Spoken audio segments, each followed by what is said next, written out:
All right, Darren Yergin here on behalf of the NCAA following Game 3 of the NCAA Division III Championships here in Cedar Rapids, Iowa, joined by the winning team, East Texas Baptist. From left to right, it's head coach Jared Hood. In the middle, Carson Wilson. To his left, it's Sayers Collins. And then all the way on the end, it's Nicholas Chavez. So, Coach, just give us an opening statement about how you think the game went, what you saw out there, and kind of how your team battled through a little bit of adversity there as well. Yeah, first off, I'll just say, man, what an experience and an environment to be playing here at the championship tournament. For these guys to have that opportunity is outstanding. I thought that we came out and played well. I thought we ambushed a little bit, got ahead early, and our horse was on the mound, Collins, and I thought he did an outstanding job. So. Rain delay there was a little bit of a hurdle to overcome, but our guys, they've been consistent all year in the way they've approached games, and overall that's what won us that ball game. Let's open it up to questions from Pat and Jim. Go ahead. Coach, what was the decision process like to bring Sayers back out after that long delay? It was his decision. He wanted That's the ball. what I heard, so I wanted to hear you say it. He wanted the ball, and when you get to this stage, you hope that's the answer that you get from your guys, and give me the ball, give me the at bat, and that's what he said. So that's what happened. Sayers, can you tell us a little bit more about that conversation? What was going through your head?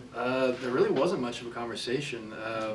Once we got taken off the field, it was basically like, when can I start stretching again? Because I'm not saving it for anything, so I'm gonna go out there and. The goal was to get through the 6th, got through the 7th. Just lay it all out there for my teammates because they're going out there and doing it for me. So. A pretty potent hitting team. What were you doing to keep the hitters off balance? Coach Matthews had a good game plan going in. Just a lot of heavy fastballs, in, out, up, down. Just the whole shebang really.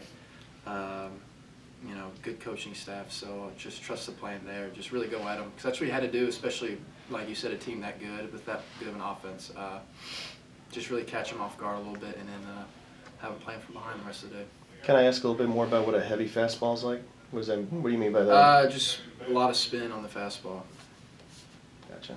Nicholas, you're catching him. What's your perspective of how Sayer did today? Just like the Sayers that I know, just going out there being himself, trusting his stuff. It's like I always tell him, be yourself and go out there and have some fun. No matter what the score is, no matter what the situation is, go out there, have fun, and it's exactly what happened. Coach, you look at the box score, everybody got a hit, so hits up and down. Your top of the order guys got more than the bottom order guys. Mm-hmm. Just sort of talk about how important it is to sit there and have everybody contribute. Oh yeah, absolutely. I think these guys are really grounded in who they are as players, and as hitters, guys they did a fantastic job not trying to do too much, staying within themselves against an arm that's had a lot of success in college baseball, and it was just, as an offensive approach and what we were able to do, it was really good to see. Carson, can I ask what was working for you today? What were you seeing from? I mean, you saw a bunch of Salisbury pitchers, I guess. Yeah, I saw a bunch of them, but they all attacked me differently, and so I had to make adjustments. I think we all had to make adjustments, and we adjusted very well, and I think that is a tribute to our success. Coach, talk about getting ahead early, and then being able to add on runs on top of that. Yeah, that's kind of what we've been doing all year, is finding a lot of barrels, and putting constant pressure on teams, and not always playing for the big inning. Sometimes, 1 or 2, 3 here. And if we run the bases halfway decently, we probably score more. And we had some miscues on the bases that we'll correct. But overall, I thought our offensive approach was outstanding. Can I ask an aside for a second? I want to ask you to talk about what it's like to have your family here. I know other coaches, the other coaches' kids are here too. As I was sitting down there taking pictures and stuff, I'm hearing like 6, 8, 10-year-olds just with great chatter from from the first few rows of the stands. And I asked around and found out that those are like your kids and your assistant coach's kids. Yeah, for my family to be here, it means the world. They, found out we were going to the World Series, and they found a way to get up here. And and I tell these guys all the time, my kids don't care if we win or lose. They care how I am as dad, and we try to talk with our kids about being bigger than baseball, and and try to be a living testament of that. And with my family, I miss out on a lot, and so anytime that they give me any sort of attention, I'm gonna stop everything that I'm doing for them. Those are your daughters with the tape? Right? Yes, Yeah. They are smart. They know the game. Good job. Carson, can you just talk about sort of the atmosphere around the game Yeah. And how you guys have been handling that? No, yeah, the atmosphere is great, and that was our first away game since I think April 26th. And so we've had our home crowd at every single game, packing the stands, and for them to travel and be here, we had a bunch of guys front row, front center, cheering us on, and you could have heard them from a mile away, and it was incredible, and we couldn't be more thankful for the family that we've built, that we have people that will go cross country to come see us play. Sayers or Nick, did you want to add to any of that? Just how proud I am of him, the whole team. Just knowing that from where we started and where we're at right now, like, I'm just proud of all of us, and I know we're not finished. I'm just grateful for the whole moment.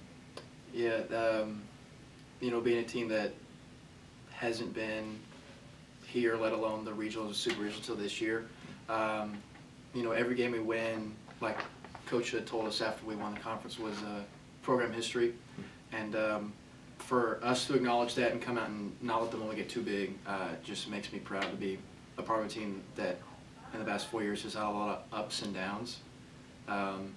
To not let something like that with a really good Salisbury team and historically team to just go out there and just play our baseball just makes me proud. And I know we're going to come back tomorrow and do it again. So. Just one question for me, Coach. Kind of speaks to the mentality of the group, but just go into that a little bit. Obviously, the rain delay didn't exactly happen at the most opportune time.